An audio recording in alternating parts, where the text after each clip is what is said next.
A gente vai falar um pouquinho de dois evangelhos que, até de maneira mais rápida, tá, pessoal?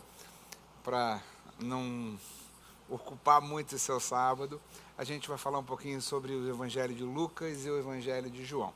Vimos os dois primeiros evangelhos, que foram Mateus e Marcos.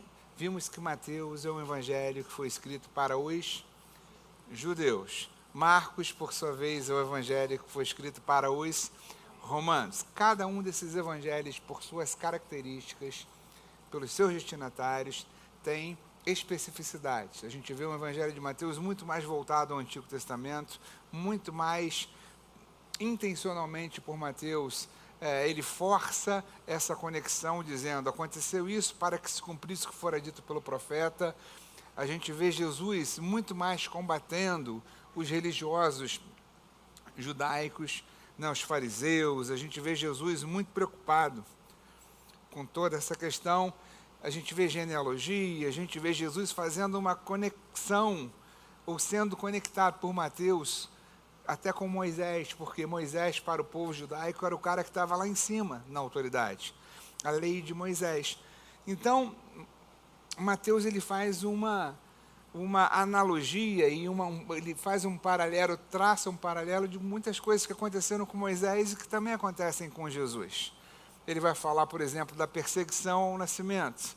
Ele vai falar que os dois foram exilados e poupados no Egito. Ele vai falar dos 40 dias que os dois passaram, né, sem comer e sem beber. Ele vai falar de várias coisas que aconteceram, mostrando ou tentando mostrar para o judeu que Jesus era o Messias esperado, que Jesus era um segundo Moisés, agora um Moisés superior. Ele mostra essa superioridade de Jesus, por exemplo, quando a gente fala da tentação, que nós vimos a tentação, Jesus sendo tentado no deserto e venceu. Moisés não, tanto que ele não consegue entrar na terra prometida. E se a gente começa a olhar para a terra prometida, a gente pergunta, por que Moisés não entrou na terra prometida? A gente costuma, às vezes, falar assim, porque Moisés era um representante dali. Não sei se você já ouviu alguém falar isso. Moisés era um representante da lei. Sim, ele também era um representante da lei. Aliás, ele é o representante da lei.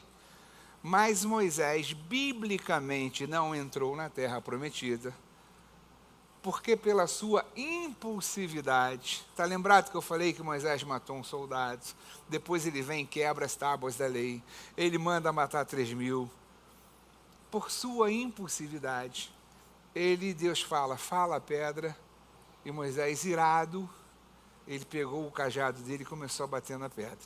E Paulo vai dizer para a gente, em suas cartas, que aquela pedra era Jesus, a fonte de água viva. Então a gente vê que Moisés, ele acaba, diferentemente de Jesus, não vencendo quando foi tentado nos momentos de pressão.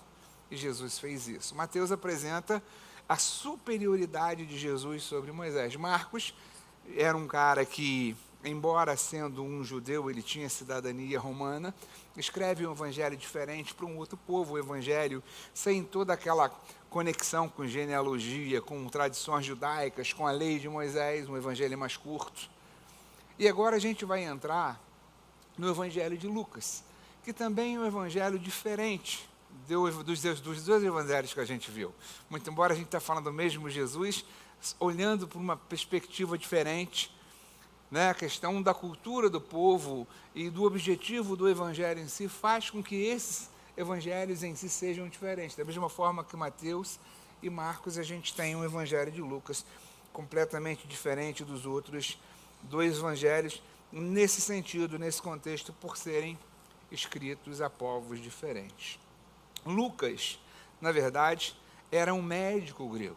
Lucas é o único escritor da Bíblia inteira, ok? Não judeu.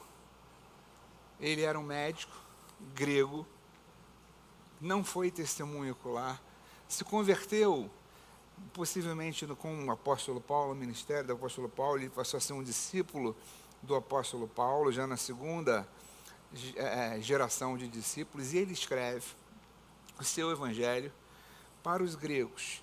É comum a gente ver isso nas literaturas. O Evangelho de Lucas é escrito para os gregos, o Evangelho de Mateus é escrito para os judeus, o Evangelho de Marcos é escrito para os romanos. Mas quando a gente fala grego, é a conexão que a gente faz com o período intertestamentário. Todo o povo daquela região de cultura grega, tanto na Europa, tanto na Ásia, né? A cultura grega estava impregnada, era o grego que se falava ali. Então, na verdade, Lucas escreve um evangelho para todo aquele que era gentio. O que é o gentio? É o não judeu. Para o judeu, o gentio é aquele que não é judeu. Então, todos aqueles que foram salvos por Jesus, alcançados pelo evangelho da graça, recebem agora um evangelho de Lucas, que é feito por não ser uma testemunha ocular, ele não andou com Jesus, não foi discípulo de Jesus. A gente tem um evangelho que ele acontece com bases em pesquisas e informações. Lucas faz um trabalho. Por isso, ele começa o seu evangelho, logo no capítulo 1, dizendo isso. Ele vai falar sobre isso, ele vai dizer assim, olha o que Lucas escreve do evangelho dele. Ele remete o evangelho como uma carta, como um trabalho pronto de pesquisa. Ele vai dizer o seguinte, o meu evangelho, é uma narrativa, uma narração coordenada dos fatos que entre nós aconteceram e se realizaram, conforme nos transmitiram os que desde o princípio foram deles testemunhas oculares e ministros da palavra. Igualmente a mim, me pareceu bem, depois de apurada investigação, de tudo, desde a sua origem, dar-te por escrito, ó excelentíssimo Teófilo, uma exposição em ordem para que tenhas plena certeza das verdades que foram instituídas. Então, alguém, em tese, esse era um costume da época, financia Lucas para que ele vá, faça uma pesquisa e traga. Lucas endereça o seu evangelho a um cara chamado Teófilo. Mas não se sabe se era uma pessoa ou se Lucas ele usa esse codinome para dizer que esse evangelho está sendo enviado ao povo de Deus, ao amigo de Deus. Por quê? Porque o nome Teófilo, ele significa amigo de Deus ou amado por Deus. Teo significa Deus. Filos significa amigo. Então, existe aí uma corrente que acredita que esse foi um financiador, né? Lucas também escreve o livro de Atos. Outros acreditam que simplesmente esse foi um termo que Lucas utiliza para enviar o seu evangelho a toda a comunidade não judaica que se converte, dando um esclarecimento como alguém de fora de tudo aquilo que se passou naquela região.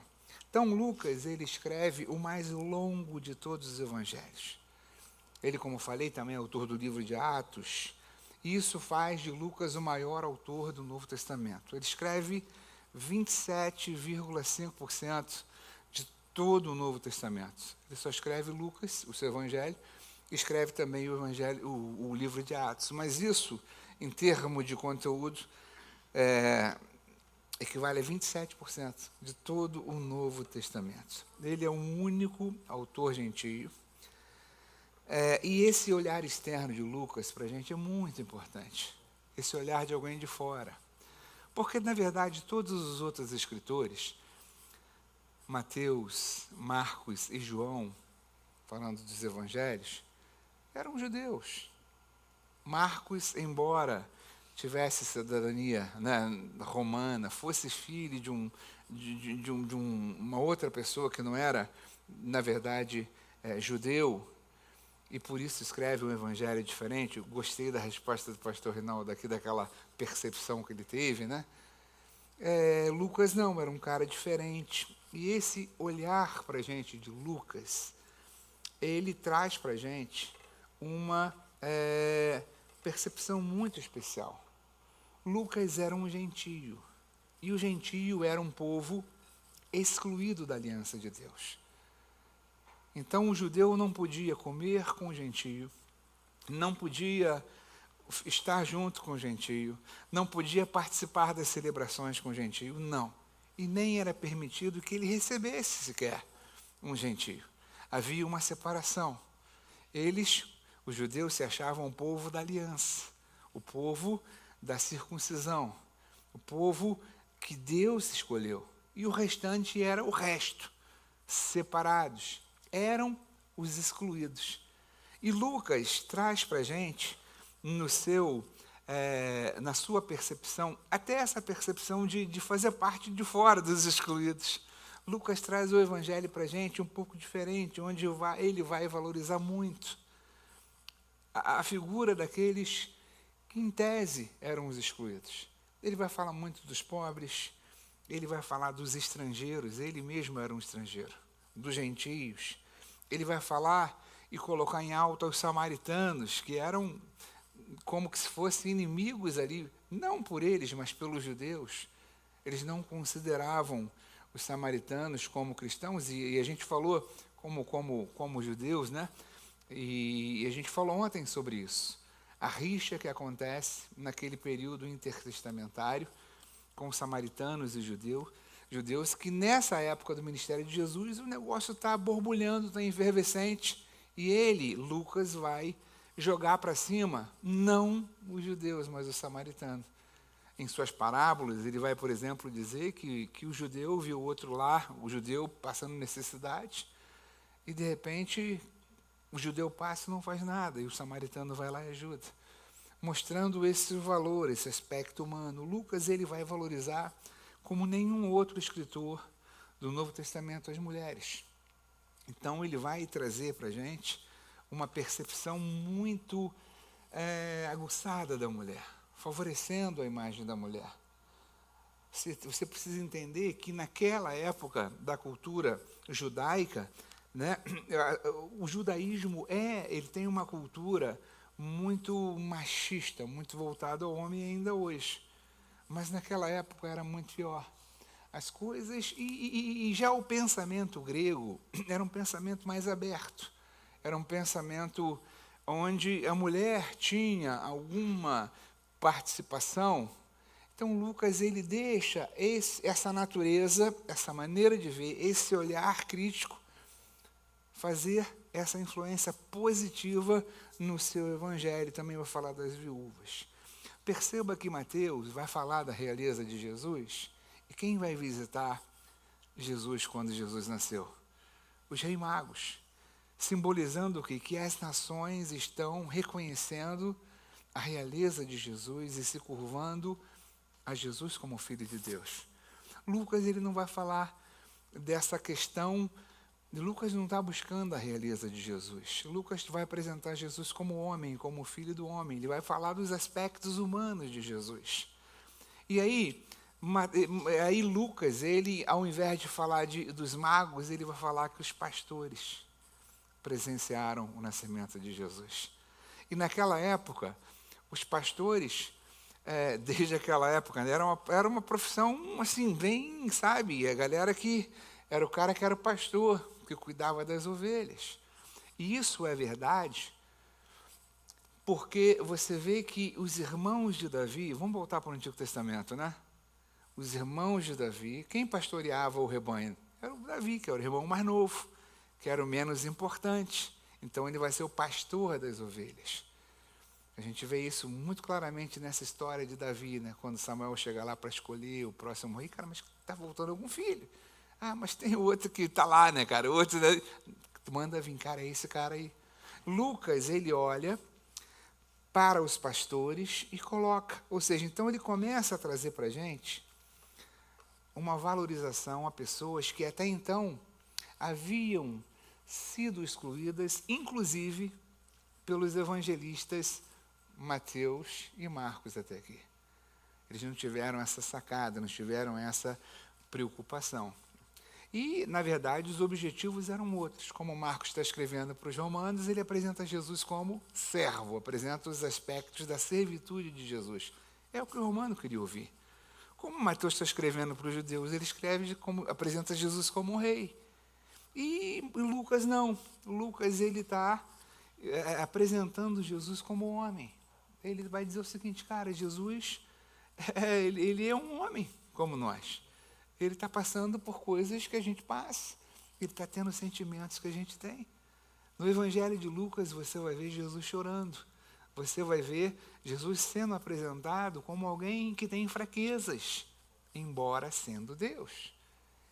E ele vai apresentar para a gente essa humanidade. Ao mesmo tempo que ele vai trazer para a gente uma descendência direta dessa pessoa, que também é humana, mas descendência direta de Deus. Ele não fala simplesmente que Jesus é um humano. Ele considera a divindade de Jesus porque entende que Jesus é o Filho de Deus. Isso a gente vai ver, por exemplo, na genealogia de Jesus. Como o trabalho de Lucas é um trabalho mais rebuscado em termos de pesquisa, é nesse evangelho que foi escrito por um cara que nem discípulo direto foi, que a gente vê aspectos, por exemplo, como a infância de Jesus. Ele vai narrar o nascimento de Jesus com mais detalhes, vai falar de coisas que aconteceram antes, coisas que aconteceram com Isabel, com Zacarias, né? Vai falar da profetisa Ana, vai falar de coisas que foram acontecendo. Por quê? Porque naturalmente Lucas chegou para Maria. Maria, deixa eu entender aqui, fala um pouquinho de Jesus, como que foi isso, como que foi a infância, como que foi o momento, né? Como é que isso aconteceu, como é que foi essa gestação. E ele foi trazendo para a gente esse evangelho. Se Mateus, para a gente, apresenta uma genealogia que você vem e trazendo uma descendência de Jesus a partir de José, ou seja, a partir da parte de pai, Lucas, diferentemente de Mateus, ele vai apresentar a genealogia de Jesus a partir de Maria. É por isso que você vai olhar as genealogias de Mateus e de Lucas e você vai ver que são diferentes. Então, o que acontece? Mateus, você sabe que Davi, ele teve filhos, né? Mais de um filho. E você vai ver que a genealogia de José, apresentada no livro de Mateus, por José, ela é uma genealogia que vem de Salomão. Né? Ele passa por Abraão, começa com Abraão, passa por Davi, Salomão, até chegar a José. Em Maria, a gente vê uma genealogia que ela vem retroagindo através da mãe, passa por Natã, chega a Davi, e depois ela não se limita a chegar até Abraão, mas ela desce até Adão. Ou seja, dizendo o seguinte, ele chega no final e diz, Adão, filho de Deus. Então Lucas vai dizer para a gente que Jesus é o Filho do homem. Ele é um homem, ele sofre os mesmos sentimentos, as mesmas dores, as mesmas tensões. Isso é verdade porque a gente vê Jesus no Getsêmani pedindo, Pai, se for possível, passa de mim esse cálice. Jesus está agonizando, o que mostra para mim e para você que a gente pode, em algum momento, passar por momentos de crise, momentos de dor, momentos, inclusive, de duvidar. Cara, será que é isso mesmo? Mas Jesus mostra para a gente, por outro lado, que é possível vencer. Ele viveu um conflito, ele viveu uma situação de insegurança, ele viveu um momento que não foi tão favorável, mas ele prosseguiu fazendo a vontade de Deus. Ele escolheu Deus, que seja feita a tua vontade. Eu estou aqui para cumprir a tua vontade. E foi a cruz, e foi voluntariamente a cruz. Em Lucas, Jesus é o Filho do homem, por tudo que eu já falei com vocês. E ele vai dar ênfase justamente a essas reações, esses sentimentos e tal. E você vai ver que as parábolas escritas por Lucas, ela começa justamente, certo homem. A parábola do filho pródigo, você vai ver, está lá no Evangelho de Lucas, dizendo, ou seja, fazendo essa comparação. O homem que tinha 2 filhos, né, de repente um filho saiu, o outro ficou com ele, o cara se arrependeu, voltou, e o pai. Aquilo, na verdade, está mostrando um retrato, né? O filho somos nós. O pai que se agrada é o próprio Deus, com o retorno do filho.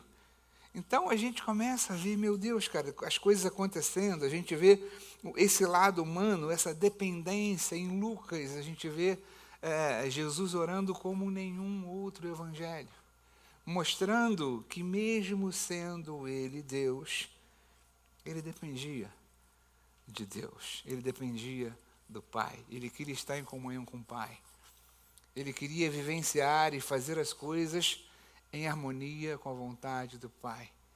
Mostra um Jesus que busca intimidade com o Pai, que traz para a gente um retrato de como nós devemos ser como homens e mulheres de Deus, pessoas que buscam intimidade com o Pai, independente do que a gente possa estar vivendo.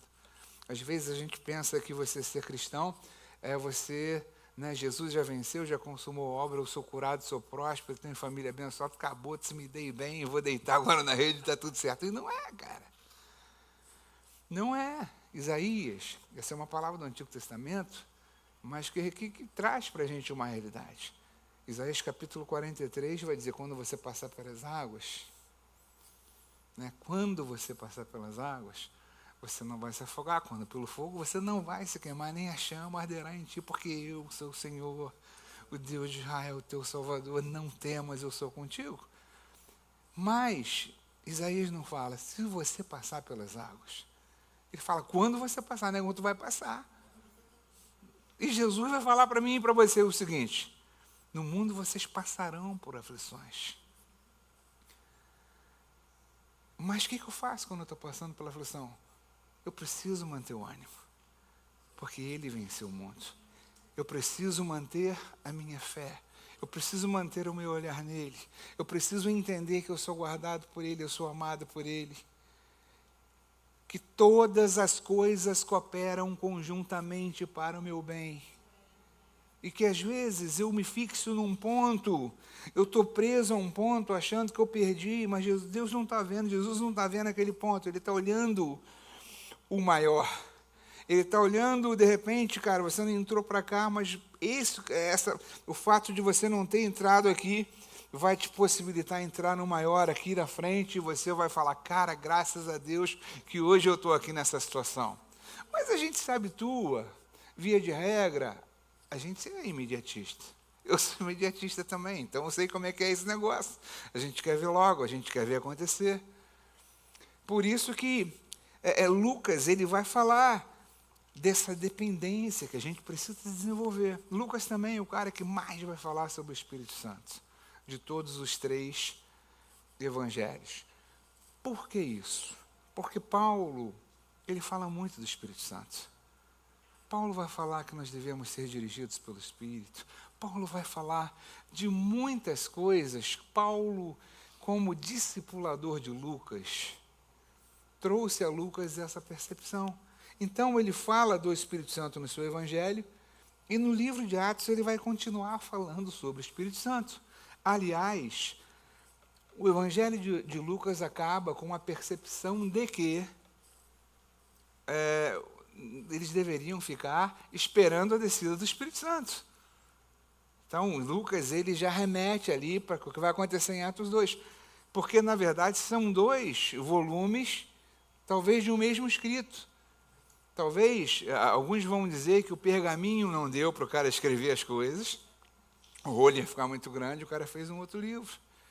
Por isso a gente tem o livro de Atos dos Apóstolos, que é o livro que mais fala sobre o Espírito Santo. Lucas destaca no seu evangelho, como eu falei, por exemplo, o papel das mulheres. A Bíblia, ela dá valor às mulheres. Embora a gente tenha uma sociedade machista, o Espírito Santo trouxe isso para a gente. A gente vê mulheres mudando a história de Israel. Cara, a gente vê Raabe, a gente vê Ruth. Cara, uma mulher que, pela sua fidelidade à aliança, foi abençoada e se transformou bisavó de Davi. Raabe é aquela que que acolheu os espias lá, quando Josué manda, e que foi poupada também. A gente vê Débora, no período dos juízes, sendo usada por Deus. A gente vê Esther, a rainha Esther, usada por Deus, para o povo judeu não ser aniquilado. E Lucas, ele vai falar das mulheres, como fez uma pesquisa muito mais apurada. Lucas, no seu evangelho, ele vai falar, por exemplo, da genealogia de Jesus a partir de Maria. Ele vai falar da mãe de João Batista, né? Ele vai falar de Isabel. Ele vai falar que a profetisa Ana vê Jesus e fala, cara, agora eu já posso até partir, porque eu vi com os meus olhos, eu vejo o cumprimento da promessa. Ele vai falar das mulheres que prestavam assistência ao ministério de Jesus. Ele vai falar das mulheres que lamentavam. Ele vai citar a questão de Marta, Maria. Aliás, o evangelho de Lucas é o evangelho que vai trazer para a gente, de maneira muito clara, que quando as mulheres no domingo da ressurreição, para embalsamar o corpo de Jesus, e aí elas chegam para procurar Jesus e o anjo fala assim, ele não está aqui. Pô, cara, ele vive. E quem recebe essa notícia? As mulheres. As mulheres não eram confiáveis, não tinham direito a voto. Se essa história fosse uma história enganada, se essa história fosse uma mentira, Lucas jamais ia colocar, né? Não, ele ia falar, não, Pedro viu o cara, o Pedro foi lá e tal, não. Mas ele colocou as mulheres, valorizando assim as mulheres da Bíblia. Muita gente, às vezes, fala assim, pô, o apóstolo Paulo é meio machista, não sei se você já escutou falar isso, porque ele vai falar, sujeitai-vos aos vossos maridos e tal, e babá. Na verdade, ele fala isso em 2 cartas. Carta de Coríntios, depois ele vai falar isso para a igreja de Éfeso. Por que ele vai falar isso? Ele vai falar isso porque eram situações específicas. Coríntios, você tinha um templo, que era o templo de Afrodite, onde a deusa era uma mulher e as sacerdotisas eram mulheres. E em Éfeso você tinha um templo, que era o templo de Diana.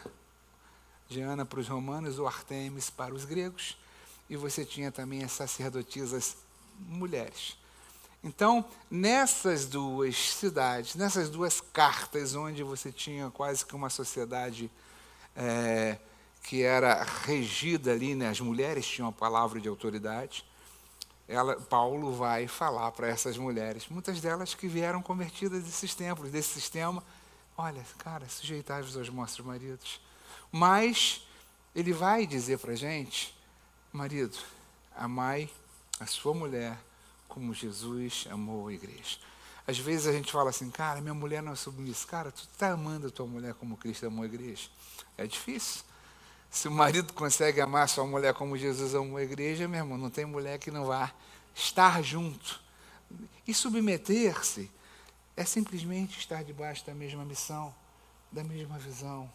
Cara, eu me submeto a essa visão. Estou com meu esposo. Estava aqui com a minha esposa, né, falando, nós somos metade, andando juntos, formamos um corpo, um só corpo, um coração, uma só alma, não tem um maior do que o outro. Ela não é maior do que eu não sou maior do que ela. A gente está junto, a gente forma uma família, a gente é um casal abençoado por Deus. É assim que Deus nos vê. E Lucas, ele valoriza essas mulheres amadas e abençoadas. Ele deixa, obviamente, muito claro ter sido ensinado por Paulo. E quando a gente olha essa pegada de Lucas, de olhar um Jesus humano se esvaziando, a gente faz uma conexão com o que Paulo escreve para a gente em Filipenses, capítulo 2, onde você vê Paulo falando que Jesus, mesmo sendo Deus, não julgou ser, né, divino igual a Deus antes, mas ele se esvaziou de toda a sua divindade e em amor, por obediência, né, assumiu forma de homem, cara, até a morte de cruz. Quando a gente fala de obediência, a obediência que Jesus traz não é uma obediência da lei. A obediência da lei era algo que nós cumpríamos sem coração. Eu obedeci e sou abençoado. Obediência continua existindo no Novo Testamento. A diferença é que a obediência não é uma raiz, Eu não faço para ser abençoado. Eu sou obediente à palavra porque eu já fui abençoado. Eu não consigo ser diferente. Mortos para pecados e vivos para Deus, dirigidos pelo Espírito Santo. E a minha vida é uma vida que, segundo a graça, eu tenho prazer, eu amo viver segundo a palavra. Quando Jesus fala, quando Paulo fala que Cristo foi obediente até a morte de cruz, ele está falando exatamente isso. Que Jesus, ele é obediente nessa condição, nos amou tanto. Deus nos amou tanto. Deus amou o mundo de tal maneira, e agora Jesus também nos amou tanto, porque Jesus tinha a possibilidade de chegar aqui e falar assim: pai, leva a mão não, essa galera é muito ruim. Não vale a pena não, vou ser arrebatado, me puxa de novo aí para cima que eu não estou afim. Jesus podia fazer isso. Não, mas ele me amou, podia ou não podia? É verdade, gente. Então, ele vai trazer, no livro, ou seja, nesse livro, nesse evangelho, Lucas vai trazer para a gente o propósito de Jesus, de forma muito clara. Capítulo 4 do evangelho de Lucas, diz assim: Jesus entra numa sinagoga, a gente já viu que sinagoga, período intertestamentário, se lembram disso? Em função do ensino compulsório da lei que Esdras promove, era um ensino de estudo da palavra, no templo, lugar de sacrifício. Jesus chega numa sinagoga, vai ler um texto, e o texto que Jesus vai ler é esse: o Espírito do Senhor está sobre mim, porque Ele me ungiu para pregar as boas novas aos pobres. Olha, está vendo o pobre aí? Né? Ele me enviou para proclamar liberdade aos presos e a recuperação das vistas aos cegos, para libertar o oprimido e proclamar o ano da graça do Senhor. Então ele fechou o livro, devolveu o livro ao assistente, e na sinagoga todos tinham olho fito nele, e começou a dizer: hoje essas escrituras se cumpriu. Esse trecho faz uma referência a Isaías 61. Só que eu quero chamar a sua atenção, porque Jesus ele não lê todo o texto de Isaías 61. O livro de Isaías 61 vai trazer assim para a gente. Eu estou aqui já em Lucas ou Isaías? Legal. Então, Isaías 61 vai dizer assim: o Espírito do Senhor está sobre mim, e o Senhor me ungiu para levar as boas notícias aos pobres. Enviou-me para cuidar dos que estão de coração quebrantados, para anunciar a liberdade aos cativos e livrar das trevas os prisioneiros, para proclamar o ano da bondade do Senhor, né? E o dia da vingança do nosso Deus. Vou voltar para Lucas. Lucas suprime o dia da vingança. Ele vai falar sobre o ano da bondade, sobre o ano da graça. E Lucas fala, está em Lucas, sim. Lucas, ele fala enviou-me para proclamar a liberdade aos presos, recuperação de vista aos cegos, e para proclamar o ano da graça do Senhor. Então ele fechou o livro. Jesus não fala sobre juízo. Jesus não veio nos trazer condenação. Jesus não veio trazer juízo. Jesus não veio trazer peso. Antes, ele veio assumir as nossas culpas.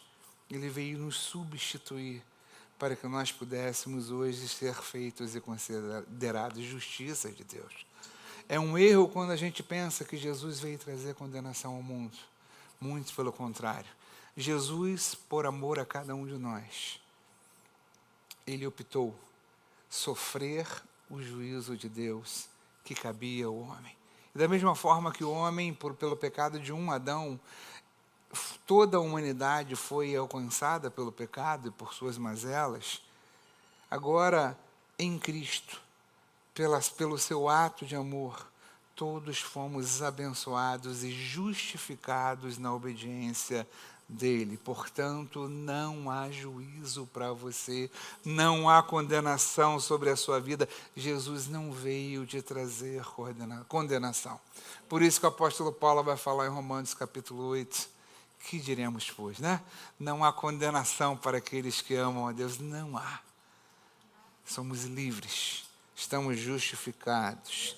E a gente vê um evangelho cheio de conexão com o Antigo Testamento. Se a gente pega aqui, vamos falar só do final aqui, vou folhear um pouquinho, tá bom? Esse evangelho que é um evangelho legal, mas eu vou trazer para vocês como que a gente tem conexões importantes aqui. Se eu vejo aqui Jesus,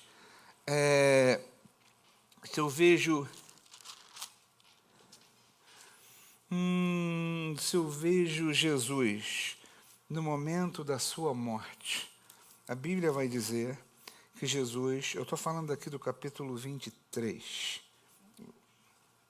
versículo 39. Se eu vejo Jesus sendo condenado no meio de dois ladrões, no meio de dois malfeitores, há uma profecia dizendo que Jesus seria condenado. Quando eu olho, por exemplo, versículo 44, já mais no final, né? Falando sobre a morte de Jesus, já era quase sexta, e a escuridão, né? E a escuridão,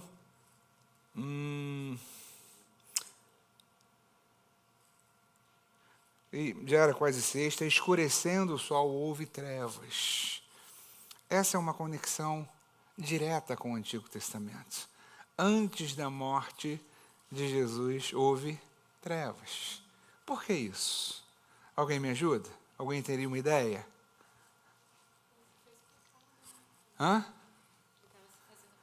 Isso, legal. Pastora Fernanda arrebentando. Mais alguém me ajuda aí? Uhul! Muito bom, foi isso aí. Olha só. Qual foi a nona praga que veio sobre o Egito? Trevas. Uau! Quando Lucas fala que houve trevas antes da morte de Jesus, há uma conexão que ele faz com a nona praga do Egito. A 10ª praga que Deus manda, que é enviada sobre o Egito, é a morte dos primogênitos. Agora, depois daquelas trevas, lá atrás, no Antigo Testamento, foram os primogênitos do Egito. Agora é o primogênito de Deus que vai morrer. Houve trevas, e em seguida Jesus, ele é levado à morte. Quando a gente olha e vê que Jesus não teve suas pernas quebradas, ele teve uma lança que transpassou, né? E Jesus não morreu pela cruz. Jesus morreu de morte morrida. Não. Não foi a cruz que matou Jesus. O que acontece? Era um costume da época você crucificar os homens, tá certo? E a crucificação é uma morte por asfixia. Você vai pesando, né? O cara vai ficando e tal, e ele começa a perder o movimento do diafragma. Né? Ele vai ficando com a caixa muito aberta, a caixa torácica, e ele vai perdendo esse movimento do diafragma que vai fazer o fole da respiração. A inspiração e a expiração. Quando a gente o cara está ali sendo crucificado, ele não morre na hora. Ele vai entrando num esgotamento nos membros superiores, que ele larga o peso todo em cima e vai abrir, não vai respirar. Só que para você chegar e facilitar e antecipar esse processo, o que os caras faziam? Quebravam as pernas de quem estavam crucificados. Por que isso acontecia? Para que você, com a perna quebrada, não pudesse apoiar sobre a perna, naquele negocinho que ficava embaixo, e você deixar o corpo cair e morrer mais rápido. Jesus não precisou fazer isso. E Jesus era um cara forte. Jesus era um cara que caminhava demais, andava demais, pregava demais. As distâncias são grandes, o cara andava de um lugar para o outro, Jesus está aqui, Jesus está lá. Então, não é a cruz que mata Jesus. Jesus foi morto pelo meu e pelo seu pecado. E, na verdade, ninguém tirou a vida de Jesus. Jesus entregou a sua vida por nós. Ele fala: Pai, em tuas mãos eu entrego o meu espírito. Jesus poderia participar ali daquele momento ali, ficar horas ali preso naquela cruz E quando as pernas daqueles caras foram quebradas, já estava anoitecendo, né, para que eles morressem mais rápido, Jesus já tinha baixado a cabeça em tese e morrido, e ele recebe uma lança para ver se ele realmente estava morto. O cara deu uma furada e Jesus estava morto. Então Jesus se entregou, Jesus morreu. Isso mostra para a gente, né, como que tudo, ou seja, as coisas são muito mais profundas que a gente pensa. Não foi a cruz, nada. Jesus falou assim, cara, a minha vida ninguém pode tirar. Não é a cruz, ele fala isso para Pilatos.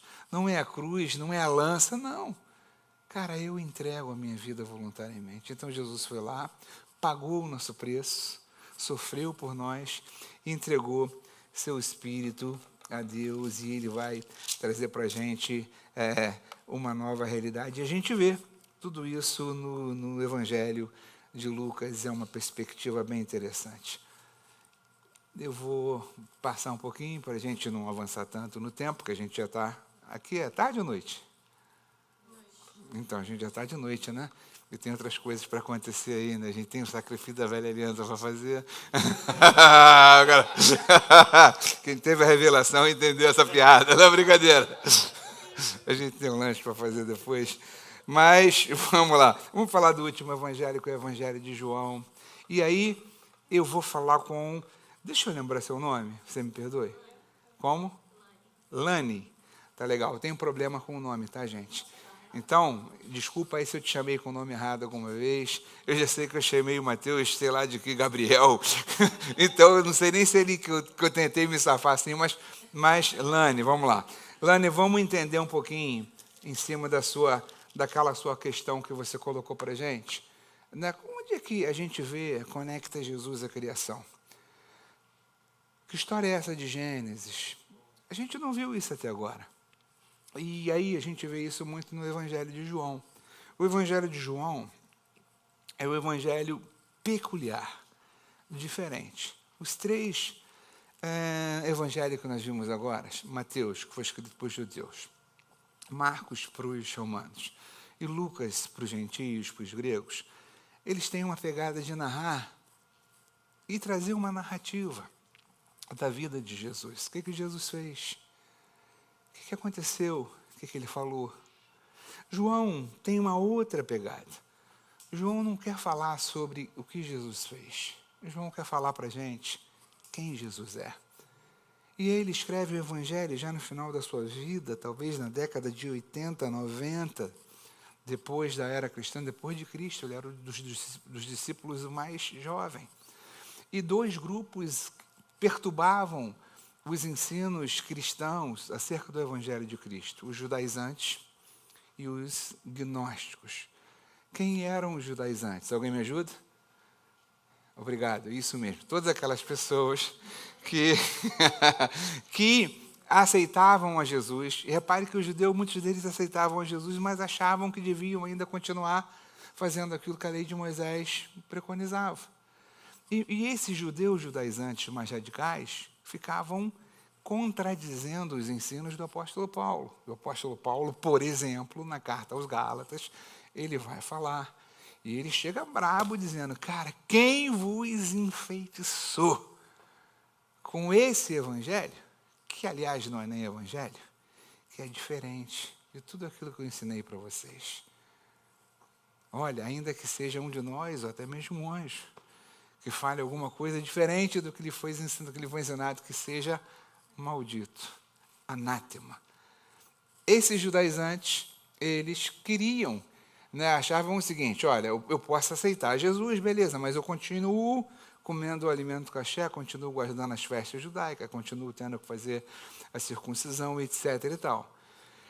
Um outro grupo que vai surgir, mais no final do primeiro século, é um grupo que vai ser chamado de gnósticos ou gnosticismo, que eram pessoas que muitas vezes tinham até uma raiz de alguma coisa judaizante, porque também eles muitas vezes diziam que você tinha que fazer circuncisão, mas que entendiam que Jesus não era Deus. Esses caras não acreditavam que Jesus fosse o Filho de Deus. Não acreditavam que Jesus estava no mesmo status de Deus. Não acreditavam que Jesus encarnou. Ou seja, o Espírito de Jesus encarnou agora, né, no Cristo. Ou seja, por quê? Porque havia uma coisa na cultura grega muito forte, que era o dualismo, que dizia o seguinte: espírito e carne são opostos entre si. Porque o espírito é bom e a carne é má. Então, de forma alguma, o espírito vai encarnar. Pô, Jesus, tudo bem, ele foi até um profeta e tal, mas não é Deus. Por que não acreditavam que Jesus não era Deus? E não havia sido encarnado pelo próprio Espírito de Deus? Eles também não viam o menor sentido na morte de Jesus. Porque como Jesus poderia perdoar pecados se não fosse Deus? E muito menos acreditavam que Jesus tivesse ressuscitado. A linha mais branda do gnosticismo dizia, por exemplo, que Jesus, tudo bem, durante a vida do seu ministério, ele até recebeu, depois do batismo, o Espírito de Deus. E começou a fazer milagres em nome de Deus, mas na hora da crucificação, o que aconteceu com o Espírito de Deus? Meteu o pé, por quê? O Espírito de Deus não ia se submeter a tal humilhação. Então, eles não acreditavam na divindade de Jesus. E João escreve um evangelho justamente para dizer que Jesus é Deus. Para falar assim, ele é o Filho de Deus. Desde o início ele estava com Deus. E ele escreve esse evangelho motivado a combater os ensinos gnósticos que estavam infiltrando a igreja de Jesus. Tanto que, deixa eu fazer uma conexão mais à frente, que talvez você conheça bastante esse versículo, o pastor Maurício fala muito. A carta a 1 João, a gente vai falar lá de quê?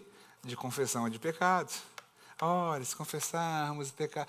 Todo o primeiro capítulo da carta a 1 João, ele vai estar falando, né? Porque os caras não acreditavam em confissão de pecado, em perdão dos pecados, não acreditavam que Jesus pudesse perdoar. E João vai falar, cara, se nós confessarmos os nossos pecados, ele é fiel e justo para nos perdoar e nos purificar de toda injustiça. Aspas no confessar o nosso pecado, que às vezes dá ruim nessa interpretação. Confessar no grego homologeu, dizer a mesma coisa. Se eu confesso, acredito, eu sou perdoado por Deus. É óbvio que ele pode perdoar. João está ensinando, João briga para mostrar a divindade de Cristo. Estão entendendo, pessoal, até aí? Sim ou não? E aí João, cara, ele traz para a gente o evangelho delicioso, maravilhoso, um evangelho riquíssimo, onde ele começa dizendo para a gente coisas maravilhosas, do tipo assim, no princípio, olha como é que ele começa o evangelho. No princípio era o verbo, falando de Jesus. O verbo estava com Deus. E o verbo era Deus. No princípio, na criação. No princípio, no Gênesis. Ok? A palavra Gênesis quer dizer princípio, no princípio. Todos os livros da Bíblia, em especial no Antigo Testamento, ou eles têm o nome do profeta, ou eles têm o nome do seu significado maior. Por que livro de Êxodo? Porque fala da saída do Êxodo do povo de Israel do Egito. Por que livro de Levíticos? Porque trazem as leis cerimoniais, a tribo de Levi. Por que livro de Números? Porque foram feitos 2 censos para a contagem do pessoal, para ir à guerra, para tomar da terra de Canaã, primeira e segunda geração. Então, por que livro de Deuteronômio? Porque Deuteronômio significa a repetição da lei. Quando Moisés ele traz novamente a lei, a segunda geração de israelita. E aí ele começa a sua resposta. Onde é que está conectada a criação? No princípio, no Gênesis. Cara, era o verbo estava com Deus. E o verbo era Deus. Ele estava no princípio com Deus. Repare que ele vai falar de criação, encarnação, perdão, que ele era Deus. Ele vai falar de tudo isso. João fala desses temas nesse evangelho. Ele estava no princípio com Deus. Todas as coisas foram feitas por intermédio dele, sem ele, Jesus. Nada do que foi feito se fez. A vida estava nele. E a vida era a luz dos homens. Jesus se intitula, eu sou a luz do mundo. A luz resplandeceu nas trevas. A luz resplandeceu nas trevas. Eu vou te dar um plus. Não está aqui nesse nosso contexto, mas quando a gente fala, a luz resplandeceu nas trevas. Deus fala o quê? Haja e houve. Legal. Isso aconteceu num dia. 2 dias depois, Deus falou assim, haja firmamentos, haja sol e lua. Caraca, que luz é essa que não é o sol? Que luz é essa que não é a lua? Tem uma música que do Roberto Carlos fala, essa luz... Cara, aponta para Jesus. Essa luz é Jesus. Posso até mandar aí para o pastor Rei, para a pastora Fernanda, depois para você. Eu tenho uns trechos de grego que falam sobre isso, na aula de Gênesis, inclusive, mostrando que Jesus, o haja quer dizer, venha a existir, entre em ação. A palavra haja no hebraico. Não quer dizer que o sol foi criado, ou a luz. Não, não tem nada disso. Deus chamou Jesus. Jesus, bora entrar em ação. Era trevas, a luz entrou em ação e a luz veio ao firmamento. Coisa boa, né, cara? O João é tão profundo. O velhinho era bom, porque o cara estava com, sei lá, quantos anos, né?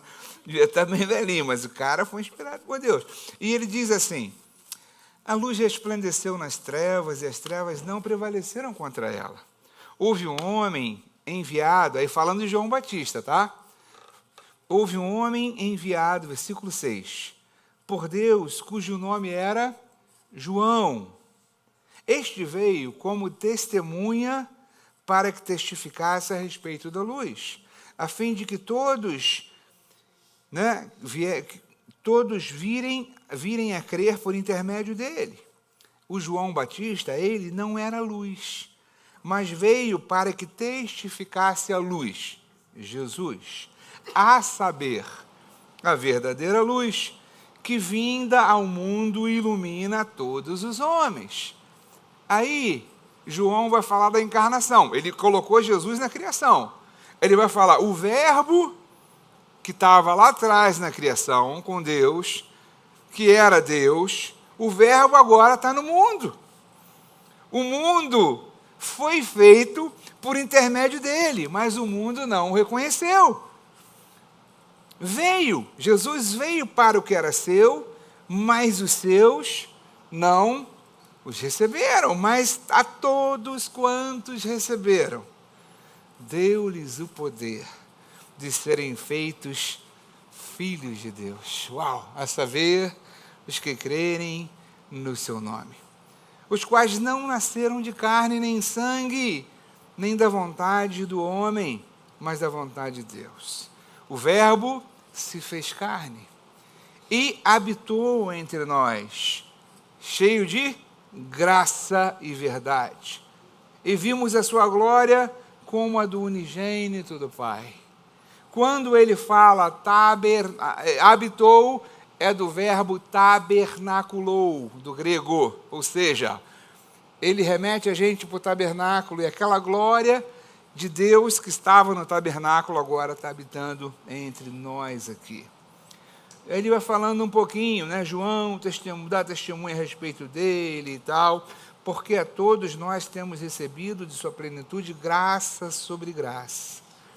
A lei foi dada por Moisés, mas a graça e verdade vieram por meio de Jesus. Aleluia. O cara vai trazendo para a gente, cara, esse cara é Deus.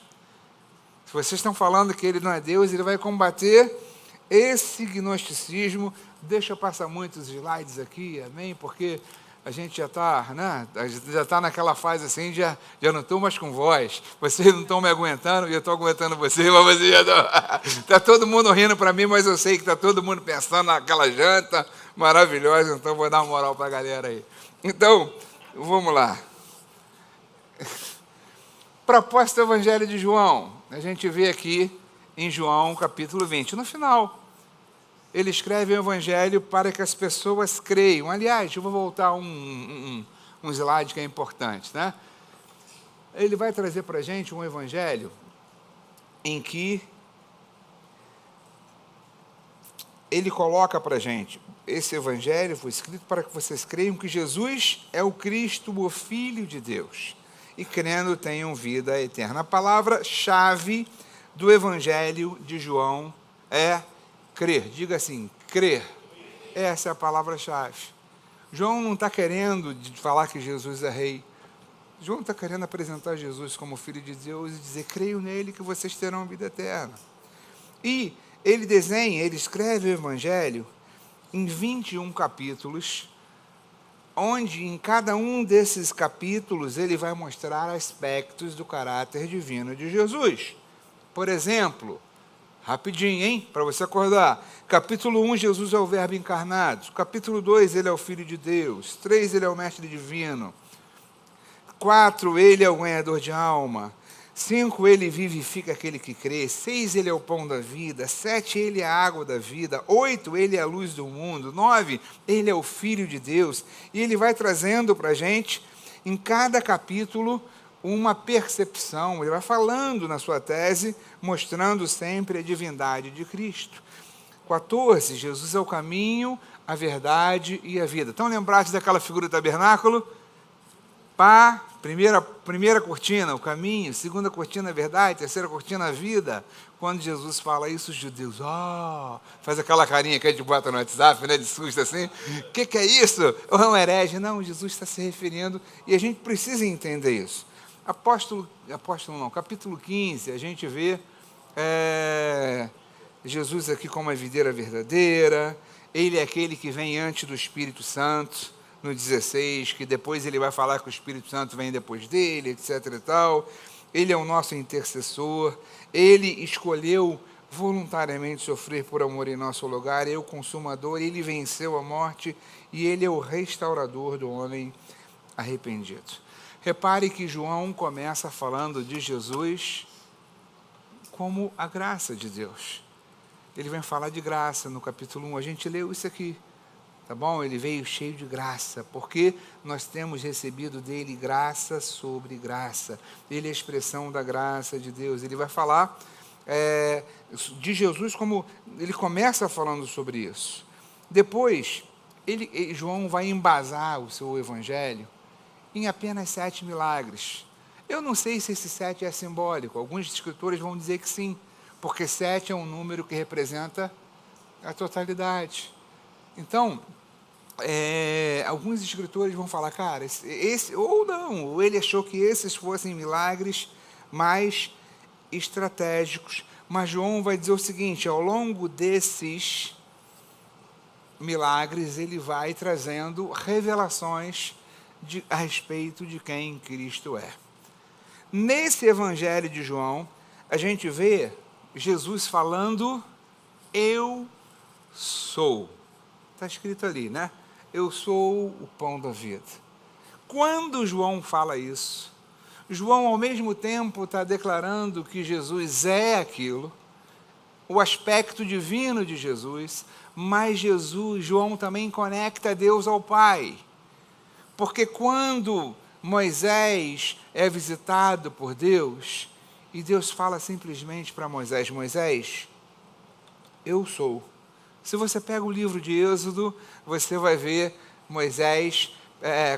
Deus falando para Moisés. Moisés, Êxodo capítulo 3, verso 6, depois verso 14, você vai ter essa percepção de como Deus se revela ao homem. E Jesus aqui agora, ele usa o mesmo eu sou, conectando, né? João conecta Jesus ao Pai, nessa forma, não ao Antigo Testamento, mas ao Pai, porque João está interessado em falar da divindade de Jesus, e ele vai trazer para a gente 7 milagres, 7 discursos, 7 revelações. Então, João, por exemplo, traz para a gente algumas revelações de quem Jesus é. E ele vai trazer para mim e para você um milagre onde Jesus transforma a água em vinho. É o primeiro milagre narrado por João. Isso tem para a gente algumas implicações teológicas grandes. Né? Em especial, o significado desse milagre não está nem em si na água que foi transformada em vinho. Isso também conecta ao Antigo Testamento, porque essa é a primeira praga que ocorre no Egito, com efeitos contrários. A primeira praga que ocorre no Egito, transformação das águas do Nilo em sangue, o que vai gerar morte e tristeza. Jesus agora, em seu primeiro milagre, ele vai transformar a água em vinho, transformando um caos, a vergonha, a tristeza, cara, em alegria, gerando vida. Jesus, nesse milagre, também traz para a gente e faz uma conexão com a figura de uma restauração. Jesus, no Evangelho de João, ele vai sacudir algumas instituições judaicas. Uma delas é o casamento, outra delas é o ensino no diálogo com Nicodemos. Cara, não adianta nada disso. Se você não nascer de novo, não adianta tu ser um fariseu que sabe de tudo. Ele vai falar sobre templo, uma outra instituição. Ele fala, cara, isso aí eu vou destruir e em 3 dias será reconstruído. Por quê? Porque o novo templo agora, depois da ressurreição dele, seremos nós. Então Jesus ele começa a criar um contexto de falar assim, cara, essas instituições que vocês colocaram, toda a esperança e dizendo, isso já passou, o tempo passou. E quando Jesus restaura, faz o seu primeiro milagre, na festa do casamento, Jesus está fazendo uma conexão com o simbolismo do casamento na cultura judaica. Casamento aponta para uma aliança. Não por outra razão, você vê constantemente os profetas falando e usando o termo você, Israel, se prostituiu com outros deuses. Por quê? Na lei judaica, o povo de Israel está casado com Deus. Da mesma forma que no cristianismo, o povo cristão, Jesus é o noivo e a igreja é a noiva. E nós formamos um corpo. Jesus está mostrando para a gente que ele está reestabelecendo essa aliança de vida. E através de uma festa de casamento, que pode ser simples, Jesus está passando uma mensagem para a gente. Cara, eu estou restaurando essa aliança de casamento. É a nossa aliança, é a aliança que eu sempre quis ter contigo, Deus falando, né, com o meu povo. E agora eu estou trazendo de volta essa restauração. O profeta Oséias, vocês terem uma ideia, Deus pega esse cara e fala, Oséias, você vai fazer o seguinte, o povo se prostituiu. Aliás, no livro de profeta Oséias, tem uma declaração de Deus para Israel, falando o seguinte, como te fez prostituta, ó cidade, ó Jerusalém, adorando outros deuses. Aí o cara fala assim com o profeta, Oséias, vem cá, chega aí, Mateus. Você é o evangelista Mateus, ele chega, Oséias, tu vai fazer o seguinte, não vou fazer isso não, quiser aprender. Eu vou falar, Oséias está aqui. Aí ele vai falar assim, Oséias, é melhor ficar como Mateus. Oséias, ele olha para Oséias e fala assim, olha a mensagem, olha o que Deus propõe ao cara, meu irmão. O povo estava adorando a outros deuses, se prostituindo com outros deuses. E aí Deus fala, Oséias, tu vai agora casar com uma prostituta. E essa mulher vai te trair, parceiro. Vai dar ruim para você. Claro que ela vai te trair, né? É uma mulher e tal, que está acostumada com essa... E aí você vai ter um filho.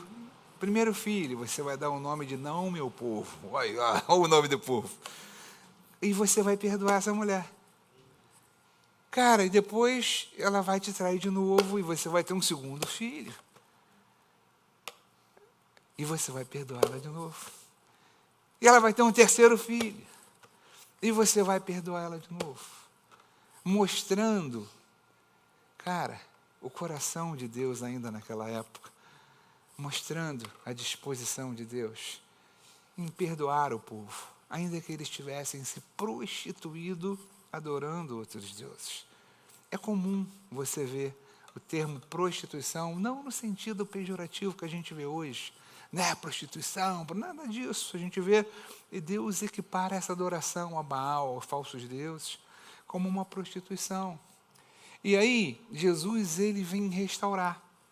Cara, essa figura tão importante, que fora destruída, que fora, sabe, que perdeu o seu significado de aliança, Jesus vem restaurar e trazer restauração para isso.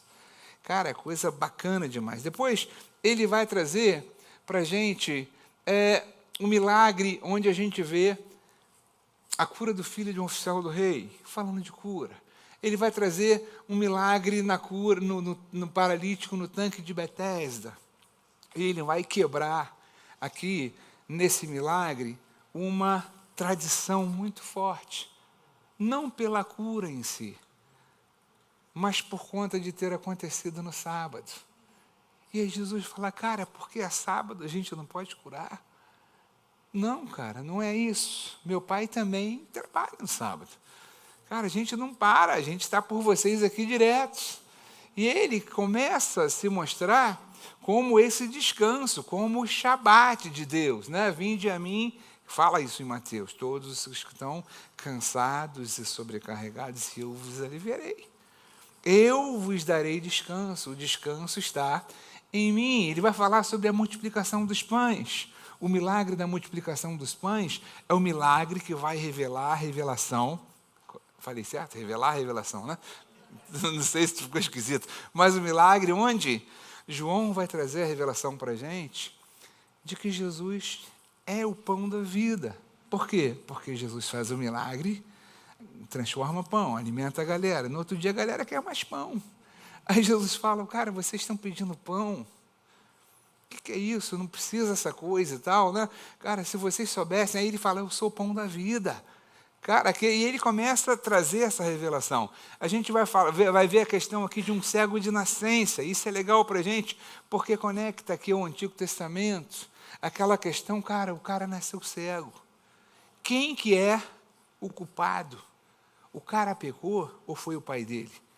O cara era uma paranoia. Por quê? Porque na lei de Moisés, se você obedecesse, você era abençoado. Se não obedecesse, você era amaldiçoado. E os pecados, né, dos pais traziam maldições aos filhos. E Jesus quebra esse conceito, curando um cego de nascença. Cara, quem pecou, Jesus? Foi ele? Não, cara, está tudo certo, eu vou curar. E Jesus vem trazer para a gente um outro momento, e ele vai falar sobre a videira verdadeira, ele vai trazer para a gente um milagre. E esses milagres vão trazer, na verdade, eu acho que está errado esse negócio aqui, 7 revelações, tudo bem.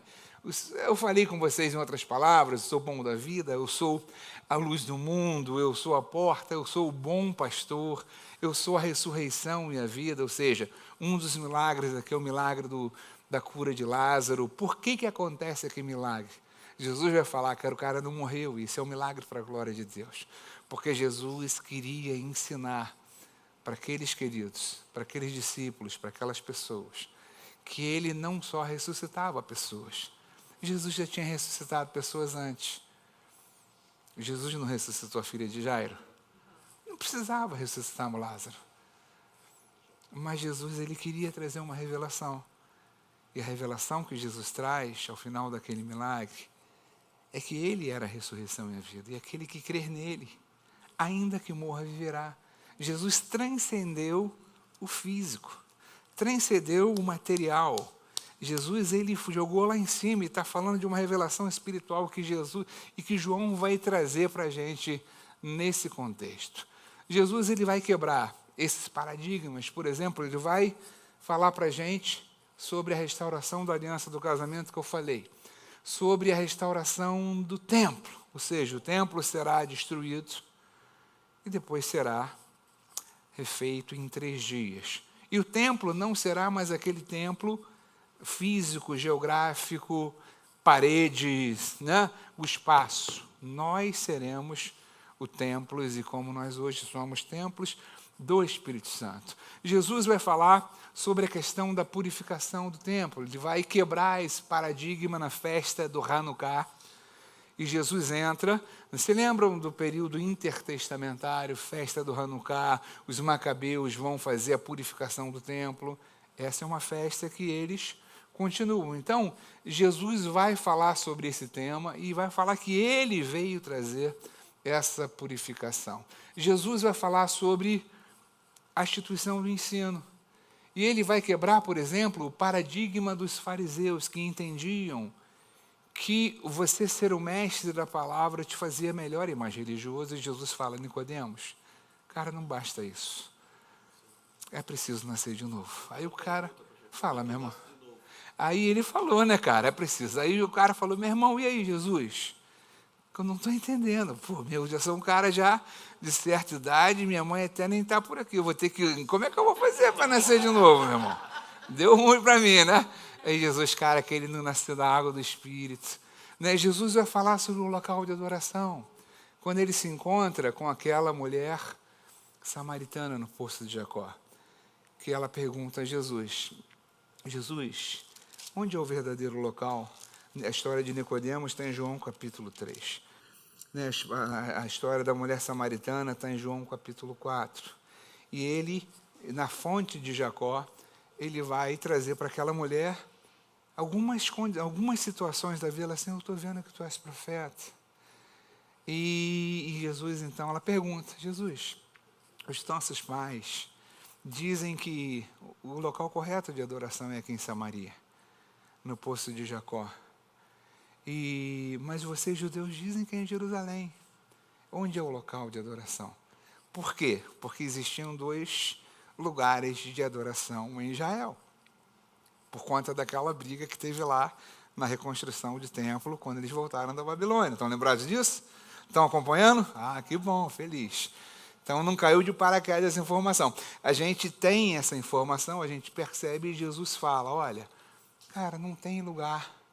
Não é mais lá, não é mais cá. Chegou o momento em que vocês poderão adorar em qualquer lugar. No tabernáculo de Moisés, qual era o local de adoração? No altar de incenso. Nós tínhamos um local, se lembra que eu falei, nós temos um altar de sacrifício, depois eu tenho uma bacia de purificação. Dentro do santo lugar eu tenho a menorá, a mesa dos pães asmos, e eu tenho um altar de incenso, que simbolizava a adoração. O cara pegava a brasa lá do altar, botava ali, e aquela fumaça que subia, aquele aroma, né, subia como um incenso suave de adoração a Deus. E Jesus falou o seguinte: cara, aquilo que os caras faziam lá, não precisa. O lugar de adoração, amigo, onde você estiver. Você está com o Espírito Santo em você, a presença de Deus está em você. Se você está aqui, é aqui. Se você está lá, está lá.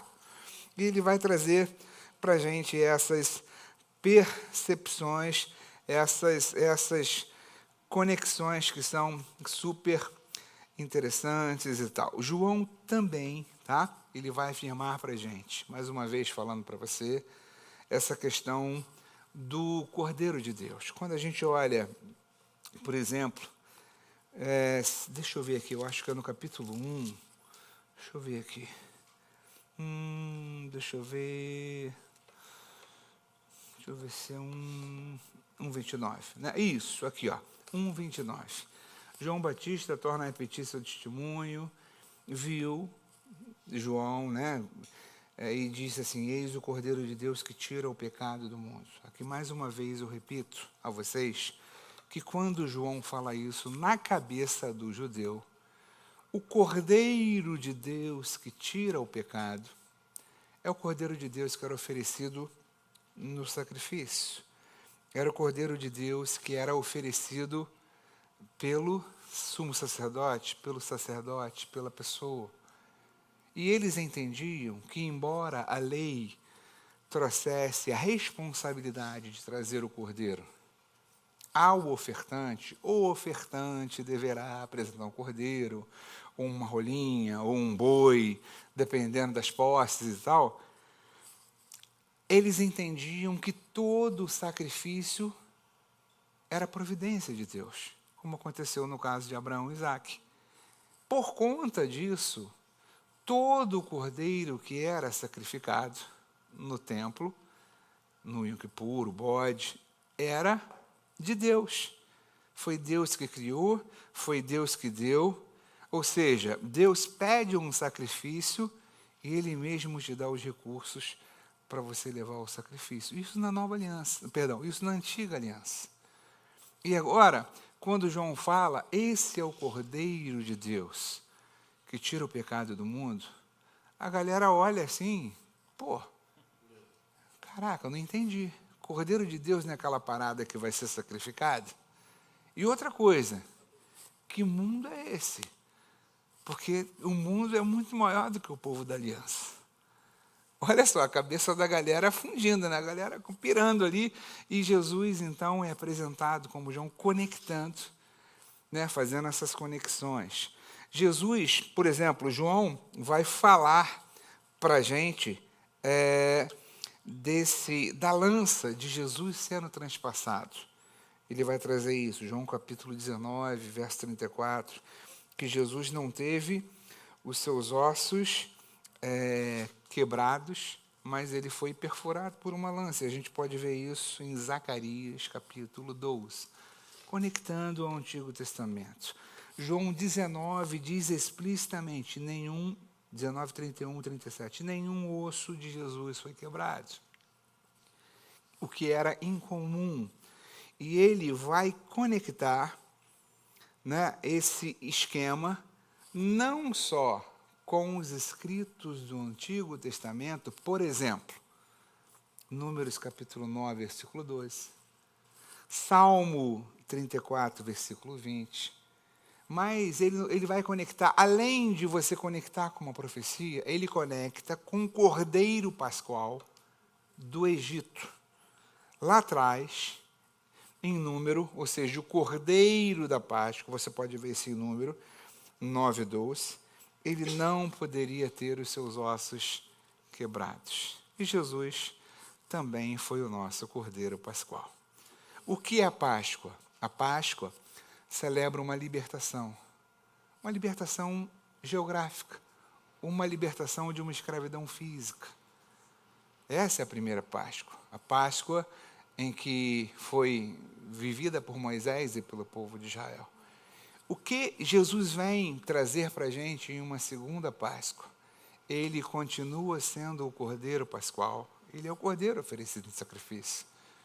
Ele acaba sendo o nosso sumo sacerdote, porque o sacrifício é perfeito em Jesus, porque ele, além de oferta e ofertante, ele é o sumo sacerdote perfeito, ele não tem pecado como sumo sacerdote, e isso nos faz ter uma percepção, ou seja, de perfeição no sacrifício de Jesus. Esse Cordeiro vivido na Páscoa, em Jesus, Jesus vem ressignificar a Páscoa.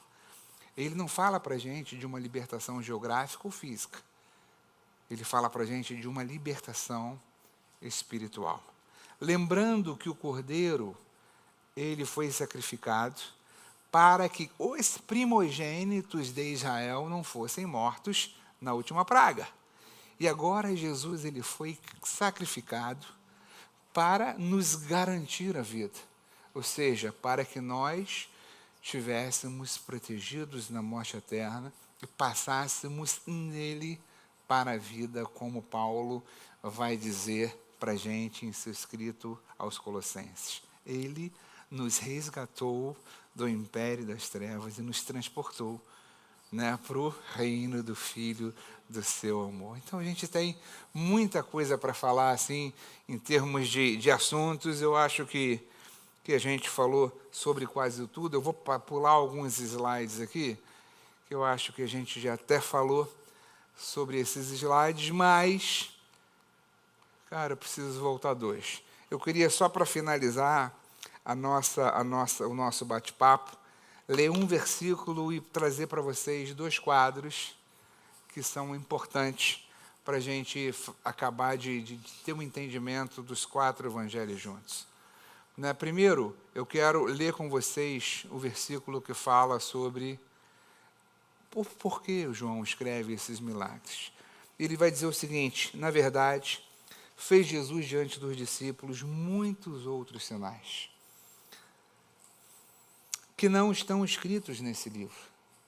Estes milagres, porém, foram registrados para que vocês creiam em Jesus e que Jesus é o Cristo e o Filho de Deus. Então, quantos evangelhos nós vimos? 4. Alguém pode falar os 4? Estão com fome, né? Estão falando tão baixinho. Vamos lá. Mateus. Legal. Qual que é o evangelho que foi escrito para os judeus? Mateus, muito bem. Qual foi o evangelho escrito para os romanos? Qual foi o evangelho escrito para os gregos? Qual foi o evangelho escrito para a igreja?